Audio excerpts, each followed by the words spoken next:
আসসালামু আলাইকুম। থাম্বনেল দেখে যেটা চিন্তা করছেন যে পিনাকি কিভাবে অ্যাডভোকেট সাইফুল ইসলাম আলিফকে মারল, সেটা জানার আগে আপনাদেরকে একটু স্মরণ করিয়ে দেই। 2019 সালে ফেব্রুয়ারি বা মার্চ, এই সময়টাতে, আমার ঠিক স্মরণ নাই, আমি একটা করেছিলাম, একটা ইসকন নিয়ে একটা পর্ব করেছিলাম। সেই ইসকনের পর্বটাতে দেখানো হয়েছিল যে ইসকন যে একটা জঙ্গি সংগঠন এবং এরা একত্রিত হচ্ছে, সংঘবদ্ধ হচ্ছে এবং এদের মূল টার্গেট হচ্ছে একটা বিশাল গণহত্যা চালানো। এটার জন্য তাদের অর্থ, তাদের ট্রান্সপোর্টেশন সুবিধা, তাদের অস্ত্র, তাদের সব ধরনের সুযোগ সুবিধা, এবং তারা যেটা করছিল সরকারি অফিসগুলোতে বড় বড় পদে যারা আছে তাদেরকে তারা টাকা পয়সা দিয়ে, নারী দিয়ে এইভাবে হাতে নিচ্ছিল। যে কারণে বিভিন্ন জায়গায় যখনই কোথাও কোনো আপনার এমনকি হিন্দুদের সাথেও তাদের বিভিন্ন মন্দির দখল নিয়ে গ্যাঞ্জাম হয়েছে, সেই গ্যাঞ্জামগুলোতেও দেখা গেছে ইসকনের সংখ্যা কম কিন্তু পুলিশ প্রশাসন সবসময় তাদের পক্ষে দাঁড়িয়েছে, যে কারণে তাদের সাথে পারা যায়নি। তো ওই সময় কিছু কিছু বিশেষজ্ঞ আছে, সেই বিশেষজ্ঞদের নাম বলতে চাই না, ঝামেলা বাধাইতে চাই না, কারণ 5 বছর অনেক যন্ত্রণা সহ্য করে আসছি, তো একটু শান্তিতে থাকতে চাই। হ্যাঁ, তো তারা বলেছিল ইসকন নাকি একটা তাবলিগ সংগঠনের মতো, এরা তাবলিগের মতো গান টান গায়, হ্যাঁ, এরা কৃষ্ণ ভাবনা করে, তো এটাই হচ্ছে তাদের মূল কাজ। এখন দেখেন বাংলাদেশের সবচেয়ে বিস্ফোরা হয়ে দাঁড়িয়েছে ইসকন। আমি ইসকনের এই হত্যাকাণ্ডে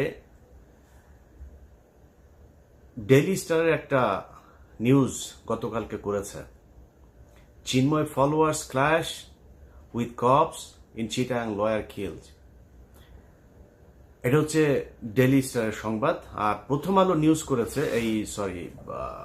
সময় নিউজ করেছে, চট্টগ্রামে আইনজীবীকে হিন্দু ভেবে হত্যা করলো দুষ্কৃতিকারীরা।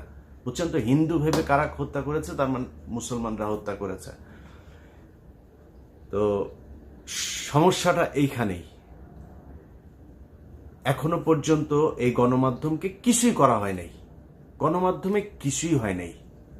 সময় টেলিভিশনের সাকি এখানে এখন পর্যন্ত তাদের হয়ে কাজ করে।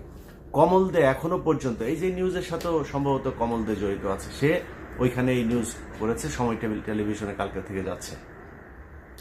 এখন এটা বিচার করবে কে?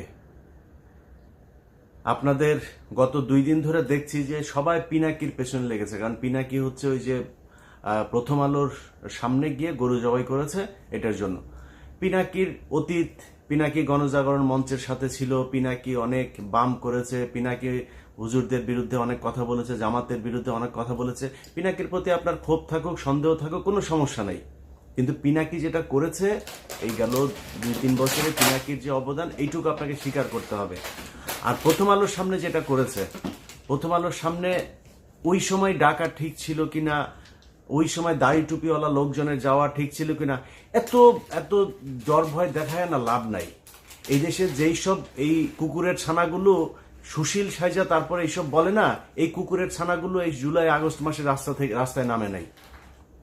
এরা আজকে এসে যে চেয়ারে বসছে না, এই চেয়ারে বসা লোকজন এরা এখন দেখাচ্ছে যে আইন, হ্যাঁ, পত্রিকার সামনে যা এই করা যাবে না।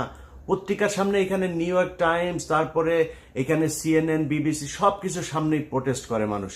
তো প্রোটেস্ট করা যাবে না কিসের জন্য? ওইখানে যা প্রথম আলোর বিরুদ্ধে কিছু বলে, প্রথম আলোর কারোর ধরে টান দেয় নাই তো। প্রথম আলোর সামনে গিয়েছে, তারা গরু জবাই করে তারপরে মাংস খাবে, চলে যাবে। এই আন্দোলন এরকম হওয়া উচিত ছিল কি না ছিল সেটা নিয়ে আপনার অবজারভেশন থাকতে পারে, কিন্তু পিনাকি যেটা করেছে সেটা করার পরে সেই লোকগুলো গিয়েছে, তাদেরকে মারধর করা হয়েছে, মারধর করার পরে তারপরে নিয়ে আবার আটকে রাখা হয়েছে। প্রথম আলোর বিরুদ্ধে কি করা হয়েছে? ওই লোকগুলির অপরাধ কি ছিল? সেখানে গরু জবাই করতে গিয়েছে, এটা অপরাধ।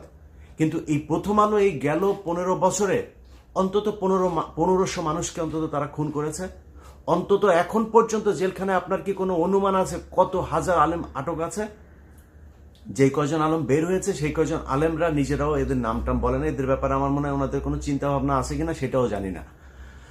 আমি ইলিয়াস, আমার কথা আপনাদেরকে বলে রাখি, আমি ইলিয়াস অ্যাটর্নি জেনারেল পর্যন্ত যায় যদি একটা তদবির করি, ওনার কাছে যদি একটা উপকার চাই, উনি যদি আমাকে একটা উপকার করে, সেই উপকার দিয়ে অন্তত 20 কোটি টাকা আমি ইনকাম করতে পারি।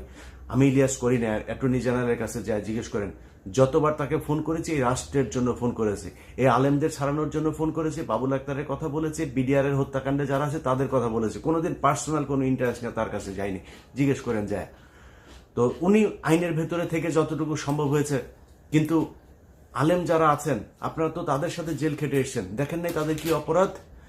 আসিফ নজরুল বলে যে এই ডিজিটাল নিরাপত্তা আইন, সে আমাকে ওই দিন ফোন করে বলছে যে আপনার এখন সমস্যা কি, আপনি চলে আসেন, আপনার শুনলাম পাসপোর্ট নিয়ে সমস্যা। আরে আসিফ নজরুল, আপনি আমার পাসপোর্ট নিয়ে উনি দেখবেন। আরে আসিফ নজরুল ভাই, আপনি আমার পাসপোর্ট নিয়ে দেখবেন, আপনি এসবি রে বলেন না, পাসপোর্ট অফিসে বলেন না, ওদের যদি বাপের ক্ষমতা থাকে আমার পাসপোর্ট আটকায় রাখতো, ওদের বললেন ক্ষমতা থাকে, উনি আমাকে এই হেল্প করতে চায়। আপনার কাছে এই হেল্প চাই না তো ভাই, আপনার কাছে জীবনে কোনোদিন কোনো পার্সোনাল ইন্টারেস্ট নিয়ে জীবনে ইলিয়াস যাবে না। কিন্তু আপনি এই যে আলেমরা এখন পর্যন্ত আটকে আছে, ডিজিটাল সিকিউরিটি অ্যাক্টেই অনেক আলেম আটক আছে, আপনার সেখানে ভূমিকা কি, আপনার পদক্ষেপ কি, আসলে কি কিছু নেওয়া হচ্ছে? কিছুই নেওয়া হচ্ছে না। এখন বালের এক আইন দেখাচ্ছে ওইখানে প্রথম আলোর সামনে যাওয়া যাবে না, ডেইলি স্টারের সামনে যাওয়া যাবে না, কালবেলার সামনে যাওয়া যাবে না, হাজার হাজার পুলিশ আর্মি যায় সেখানে ভরে। আরে বেটা, তুই যে চেয়ারে বসছিস ওই চেয়ারটাই তো জোর করে দখল করে শেখ হাসিনা কি তোর কি ওইখানে বসাইছে? তুই নির্বাচন করে আসছিস, তুই কোন সংবিধানের কোন ধারায় তুই এই চেয়ারে বসছিস? তুই এখন ঈদ আইন দেখাস। এই দেশ বিপ্লবের মধ্যে আছে, বিপ্লব করে আদায় করতে হবে। গতকালকে সাইফুল ইসলাম আলিফকে সেখানে খুন করা হলো, গোয়েন্দা সংস্থা কি বাল ফালাইছে সেই জায়গায়। এই যে 33 আপনার ডিভিশনের যে জিওসি, এই যে এখন জাহাঙ্গীর আলম ডিজিএফ এর চিফ, তার এখন তার কাজ কি, সে কি করছে? আসামিরা বাংলাদেশের ভেতরে এখন পর্যন্ত আছে, সে ধরছে না কেন? হত্যা মামলার আসামিরা ঘুরে বেড়ায়, তাদেরকে ধরা হয় না। কাজ কি আর্মির, সেনাবাহিনীর, গোয়েন্দা সংস্থার কাজটা কি? সাইফুল ইসলাম যে বের হলে ওকে মারবে জানে না? সামনেই তো ওরা ত্রিশূল নিয়ে দাঁড়ায় ছিল, এই খবর সেনাবাহিনীর কাছে ছিল না, মারলেন না কেন? পিনাকি যায় সেটা মারাইছে, তাইলে পিনাকির যেহেতু দোষ, তো পিনাকি এইখানে প্রথম আলোর সামনে বিশাল ঘটনা ঘটলো, ওইটাও পিনাকি দোষ করছে, এই জন্য এটা ঘটছে। যারা এই 2 দিন সুশীল বাক্য ছাড়লেন তারা এটা ঠেকাইতে পারেন নাই কেন? যেই দিন ঘটনা এই পিনাকির ওই ঘটনার পরে 5 জনকে ধরে নিয়ে গেল তেজগাঁও থানায়, সারা রাত তাদের বলা হলো সকালে ছেড়ে দিবে, সকালে বলছে যে তাদেরকে করে দিবে। আমি ওইখানে 3.5 ঘন্টা লাইনে ছিলাম, আমি বলেছিলাম যে তাদেরকে যতক্ষণ না ছাড়াবো এটার জন্য যত খারাপ পরিস্থিতি তৈরি করা প্রয়োজন হয় সেটা করা হবে। তাহলে যদি নাকি না ছাড়তো তাহলে সেটা হইতো। তো ছাড়তে দেরি করলেন কেন? 3.5 ঘন্টা কেন আমার বসায় রাখলেন? 3.5 ঘন্টা পরে যায়, তারপরে ডিসি এসে সেটাকে সেই 5 জনকে ছাড়লেন, তার আগেই তো ছাড়তে পারতেন। এখন আপনারা চিন্তা করেন যে দেশের অবস্থা এই হয়ে যাবে, সেই হয়ে যাবে, তৃতীয় পক্ষ এখানে সুবিধা নেবে। তো তৃতীয় পক্ষ সুবিধা নিবে, ওই দিনই তো 3টা কলেজের মধ্যে মারামারি, সেই কলেজের ওগুলি গোয়েন্দা সংস্থা ঠেকাইতে পারে নাই কেন? সেগুলো ঠেকানো উচিত ছিল না? ইসকন এখনো পর্যন্ত যেগুলো করে, ইসকনের লোকজনদের ধরেন না কেন? এই যখন আমি এই ভিডিও বানাচ্ছি বাংলাদেশ সময় গভীর রাত, এই সময় পর্যন্ত শুনলাম যে তারা বিভিন্ন পাহাড় বিভিন্ন জায়গায় ইসকনের লোকজন জড়ো হয়ে তারা সমাবেশ করছে, তারা কিভাবে মুসলমানদের উপরে হামলা করা যাবে এইসব নিয়ে ঐক্যবদ্ধ হচ্ছে। তো এটা তো গোয়েন্দা সংস্থার কাজ, কিছু করছেন কি আপনারা?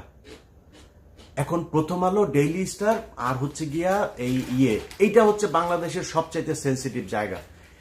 এই যে ডেইলি স্টারের যে সংবাদ যে পুলিশ আর আইনজীবীদের এই ইসকনের নামও নেন, একটা জায়গায় ইসকনের নাম নেই, ওই যে চিন্ময়ের নাম নিচ্ছে, চিন্ময়ের ফলোয়ার্সদের মধ্যে পুলিশের একটা সংঘর্ষ, সেখান থেকে একটা এই নিয়ে হাসপাতালে ভর্তি করেছে। হাসপাতালে ভর্তি করার পরে তারপরে ডাক্তার তাকে কর্তব্যরত ফিজিশিয়ান তাকে আপনার প্রোনাউন্স করছে যে হি ইজ ডেড। এখন এর বাইরে কোনো তথ্য তারা জানে না, তারা এইভাবে একটা মিস ইনফরমেশন মানুষের মধ্যে ছড়াই দিল। এটা তাদের সূক্ষ্মভাবে এইভাবে গত 15 বছর করেছে, এখনো করবে, সামনেও করবে। এদেরকে সুযোগ দেয়া যাবে না। যে যত বালের আইন মাইন যত বালচাল শিখান, কোনো সমস্যা নেই। ডেইলি স্টার, প্রথম আলো, আপনার এলাকায় যারা কিনা এদের এই যে পত্রিকার দেয় না, এদেরকে বলতে হবে এটা আমার মত প্রকাশের স্বাধীনতা। প্রথম আলো, ডেইলি স্টার যেমন মত প্রকাশ করে না, আমার মত প্রকাশের স্বাধীনতা। যে এরা হচ্ছে গিয়া অন্য দেশের এজেন্ট, এরা পত্রিকা না। ডেইলি স্টার, প্রথম আলো এই দেশের দুষ্কৃতিকারী, তারা দেশদ্রোহী, তারা পত্রিকা না, পত্রিকা সাংবাদিক না, এদের পত্রিকা সাংবাদিক টেলিভিশন। আপনি যিনি দিনাজপুরে বসে আছেন চট্টগ্রামের ঘটনার জন্য আপনার খারাপ লাগছে না? যিনি চুয়াডাঙ্গায় আছেন খারাপ লাগে না? জামালপুর আছেন খারাপ লাগে না? কুমিল্লায় আছেন খারাপ লাগে না? ব্রাহ্মণবাড়ি আছে খারাপ লাগে না?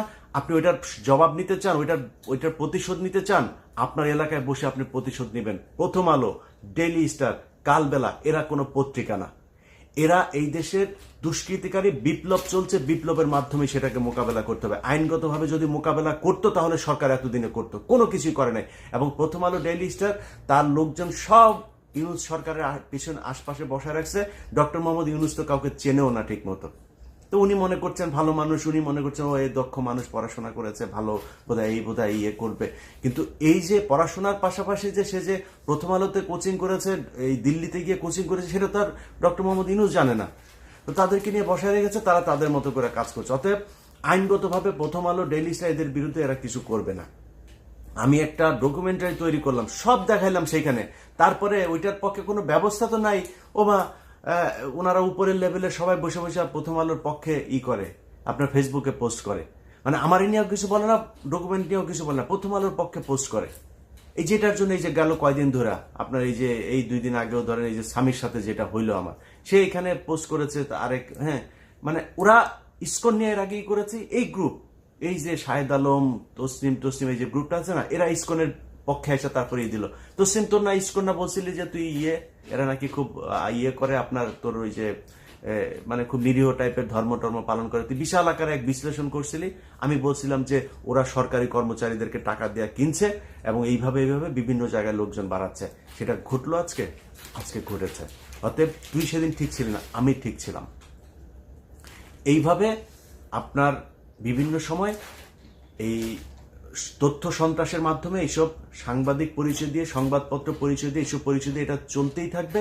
অথবা আপনাদের কাছে অনুরোধ, আপনার এলাকায় যে এই প্রথম আলো, ডেইলি স্টার, দিল্লির যে আছে, এদেরকে যারা নিয়ে যাবে তাদেরকে আপনাদের মত প্রকাশের স্বাধীনতা প্রকাশ করতে হবে তাদের সামনে গিয়া। এই সাইকেলে করে, মোটর সাইকেলে করে আপনার বাড়িতে গিয়ে পত্রিকা দিয়ে আসে না, যারা কিনা ওইখানে এজেন্ট আছে না, তাদের কাছে যে আপনাদের মত প্রকাশের স্বাধীনতা প্রকাশ করতে হবে, যা বলার সেটা বুঝা নিয়ে। অতএব এখন এই সাইফুল ইসলাম আলিফের যে হত্যাকাণ্ড, এই হত্যাকাণ্ড নিয়ে আসলে মানে প্রথম আলো, ডেইলি স্টার সহ এই পত্রিকায় সুশীল মার্কা যারা বসে আছে না, এখানে ভাই সবই বেশিরভাগই ওদের লোকজন। সো আপনার এখন হয়তো একটা পরিস্থিতির কারণে একটু চুপ হয়ে আছে, তারপরে সবল দিচ্ছে, মাঝে মধ্যে ফোঁস করে উঠছে। এই ডেইলি স্টার এটা হচ্ছে তার আর একটা প্রমাণ। তো আমরা কিছু বলার নাই, এই দেশে মুসলমানরা এখন সংখ্যালঘু। আমরা মানে এমন একটা অবস্থায় আছি, আসলে মানে এই দেশে আমাদের থাকাটা খুব কষ্টকর হয়ে যাবে, খুব ঝুঁকিপূর্ণ একটা জায়গার মধ্যে আছে। কারণ ওরা সবাই চায় এই দেশটা ভারত নিয়ে নেক, ভারতের সাথে মার্চ করুক। এই হিন্দুদের সাথে আবার বুদ্ধিজীবীরা, সুশীলরা, এখন যারা সরকারে বসেছে, এদের ভেতরেও মানে আমার মনে হয় ডক্টর মোহাম্মদ ইউনুস বাদে এখানে যারা আছে প্রায় সব কয়টাই এইটাই চায়। তো এটা চাইলে আমরা এটা করে এটার কেমনে কি করব বলেন? কিছু করার আছে? করণীয় আছে আমাদের? কিছুই করণীয় নাই। তো যার যা করার, যে যেভাবে চিন্তা করেন, সংঘবদ্ধ থাকেন। ছাত্রদল, ছাত্র শিবির, আপনাদেরকে বলবো ভাই, আপনারা সবাই তো বিক্রি হয়ে যান নাই, আপনাদেরকে বলবো যে আপনারা এই বিষয়গুলো নিয়ে সিরিয়াসলি চিন্তা করেন ভাই। এখন ক্ষমতায় আসা, তারপরে হচ্ছে গিয়ে চাঁদাবাজি করা, ধান্দাবাজি করা, নিজের চিন্তা করা, ভাই দেশটার আগে বাঁচাইতে হবে। এই দেশটার জন্য যদি প্রয়োজন হয়, আবারও বলে নিচ্ছি, এখন তো আমার দেশে গেলে সমস্যা নাই, যদি প্রয়োজনে আপনারা যদি সেরকম কোনো পরিস্থিতি মনে করেন যে দেশে হচ্ছে, ভারতের সাথে যুদ্ধ করতে হবে, আমি আপনাদেরকে কথা দিলাম, আমি ইলিয়াস হোসেন ফার্স্ট পার্সন বুকে গুলি নেওয়ার জন্য দেশে ফিরে আসবো ইনশাল্লাহ। কোনো সুবিধা নেওয়ার জন্য আসবো না। যদি গুলি নেওয়ার সেই পরিস্থিতি তৈরি হয়, ইনশাল্লাহ প্লেনে চড়বো। অতএব আপনাদের কাছে অনুরোধ, রাজনীতি করেন, যা করেন, যেইভাবে করেন, ভাই দেশটা খুব সমস্যার ভেতরে আছে। এই দেশের বিপ্লবটা শেষ হয় এবং অনেক কিছু এখন পর্যন্ত করতে হবে, সেটা বিপ্লবের মাধ্যমেই। আপনাদেরকে এর আগের বার বলেছি যে এই যে আপনার ছায়ানট, তারপরে উদিচি, এগুলো আছে না, এরা এই যে শিল্পকলা একাডেমির করে দখল করে রাখছে। আমি জানি না সেটার অবস্থা কি। আপনাদের কাছে অনুরোধ ভাই, এই যে কলরব আছেন, সাইমন শিল্প গোষ্ঠী আছেন, আরো অনেক জামাত শিবিরের অনেক প্রতিষ্ঠান আছে, কওমিদের অনেক প্রতিষ্ঠান আছে, আপনারা যায় সেগুলো ভাই দখল করবেন। আপনাদের নাটক চলবে, আপনাদের গান চলবে, আপনারা সিনেমা বানাবেন, এগুলো চলবে। সো তারা যদি করতে যায় তারা তাদের মতো করুক, আপনাদের সময় দিয়ে তারপরে তাদের করতে হবে। শুধু তারা সেটা দখল করে রাখবে, এটা হবে না। বিপ্লবের অনেক কিছু ভাই দখল করে নিতে হবে। এখনো পর্যন্ত আইনগতভাবে এই সুশীলদের হাতে নেবেন। এই সুশীল কুকুরের ছানারা, এরা জীবনে আপনাদের কথা বলবে না, আমাদের কথা বলবে না। যারা জীবন দিয়েছে তারা এই সুশীল না, তারা এখানে কোনো চেয়ারও পায় নাই, তারা কিছুই পায় নাই। একমাত্র এই নাহিদ আর আসিফ দুইজন এখানে আছে, দুইজন তারপরে খুবই সংখ্যালঘু প্রজাতির হয়ে আছেন। আসিফ যেসব কথাবার্তা বলেন সেসব কথাবার্তা বলার পরে তাকে আবার নানানভাবে থ্রেট দেওয়া হয়, এটা বলা যাবে না, ওইটা বলা যাবে না। নাহিদ তো এমনি চুপচাপ থাকে, একটু যেটুকুই করতে চায় সেইটুকুও মনে করেন তাকে বাধা দেওয়া হয়। এই দোষ ওই দোষ নানান কিছু করে তাদেরকেও কোণঠাসা করার চেষ্টা করা হচ্ছে। তো বিপ্লবের যেই মানে চরিত্র সেটা আসলে সরকার ধারণ করে না, যে কারণে এখনো বাইরে থেকে ফোর্সগুলি আপনাদেরকে ভাই এই বিপ্লবের সমাপ্তিটা করতে হবে, পরবর্তী যা করা সেটা করতে হবে। সবাই ভালো থাকবেন, আল্লাহ হাফেজ।